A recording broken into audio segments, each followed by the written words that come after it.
英语是世界上使用最广泛的语言，它是59个主权国家的官方语言。截至2021年，根据世界现存语言的统计数据显示，估计全球英语使用者超过15亿。英语的最早形式被称为古英语或盎格鲁撒克逊语。在罗马帝国时期，早期日耳曼人西支部落在罗马人的指挥下在英国服役。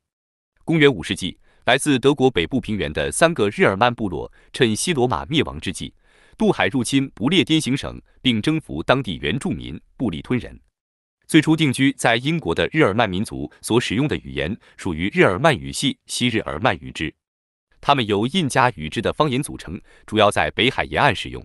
这些地区位于现代丹麦、德国西北部和荷兰境内。日耳曼部落在不列颠定居以后，建立了一些小王国，出现了英语史上的七国时代。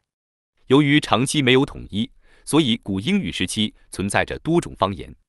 其中，西撒克逊语构成了后期古英语文学标准的基础。中世纪和现代英语的主要形式则主要从麦西亚语发展而来。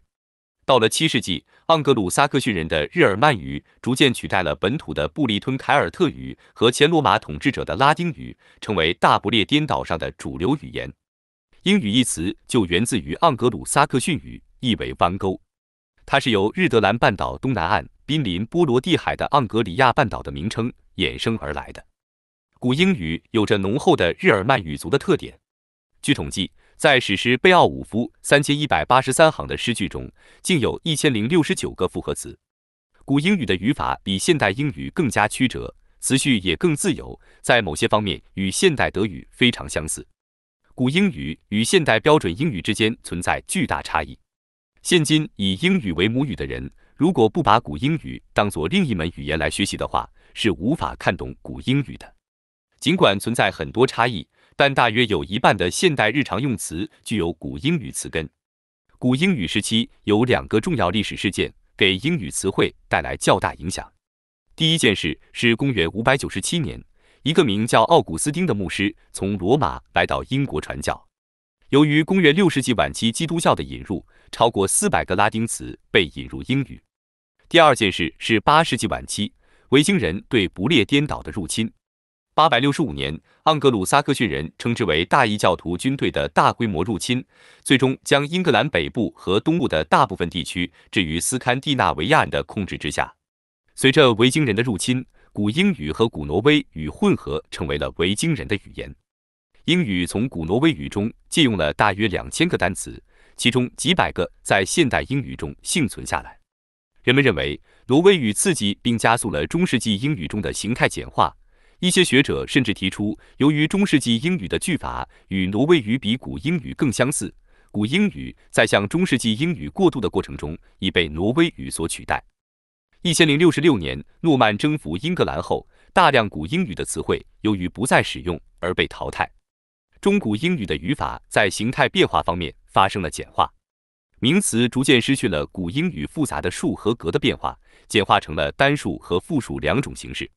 相对于语法上的诸多改变，中古英文在发音上仍旧保有近似德语的发音方式。此外，中古英语还吸收了拉丁语、佛兰芒语、荷兰语、低地德语的一些词汇。诺曼征服后的几个世纪内，诺曼的贵族受到北方奥伊语方言的影响，产生了盎格鲁诺曼语，它是法语的一种方言。中古英语当时受到盎格鲁诺曼语和后来的盎格鲁法语的影响。有大约1万个关于教会、法律、军事、时尚和食物相关的法语、诺曼语词汇被引入英语。此外，英语还受到被其取代的凯尔特语言的影响，最明显的是进行时的引入。13世纪后，随着政治气候的变化和盎格鲁诺曼语的衰落，英语文学开始重新出现。1258年发布的牛津条文是诺曼征服后第一份以英语出版的英国政府文件。1362年，爱德华3世成为第一位用英语向议会发表讲话的国王。进入15世纪，官方文件开始定期用英语制作。当时英语在拼写方面已经相对稳定了，但在语音上却经历了巨大变化。早期的现代英语的特点是大元音移位。用语言学家叶斯伯森的话来说，英语的元音大转移使所有长元音的发音都提高了一个位置。元音大推移前后长元音音值的差异已成为英语史的断代标准。有一些理论将元音移位归因于黑死病后，英格兰东南部大量涌入的移民，出于交流的需要，人们不得不调整各自的发音习惯，中间的调和型的发音在伦敦发展起来，并逐渐成为规范，继而向各地扩散。由于现代英语保留了中古英语的许多拼写，因此大元音移位解释了许多拼写违规现象。随着1539年第一部权威英语版圣经的问世，多种方言共存发展的时代就此终结。在朝向标准化推进的过程中，英语内部产生了口音、方言等概念。到莎士比亚时期，因为英国文学和英国文化的兴盛，使得英语又得到了进一步的发展。就个人而言，莎士比亚对英语的贡献无人可及。他至少发明了1700个单词。莎士比亚生活的时代正是早期现代英语的形成时期，莎士比亚使用过的单词和句子在反复引用中被固定下来。到1604年，英语出现了第一部字典。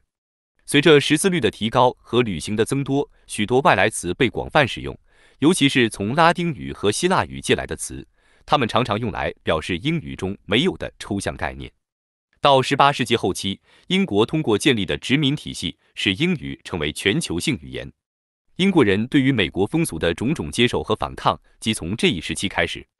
为了规范英语词汇的拼写和用法，1755年，英国大文豪塞缪尔·约翰逊编撰了一本全功能的英语字典。与此同时，洛斯、莫里、普里斯特利等人撰写了英语首部语法教科书。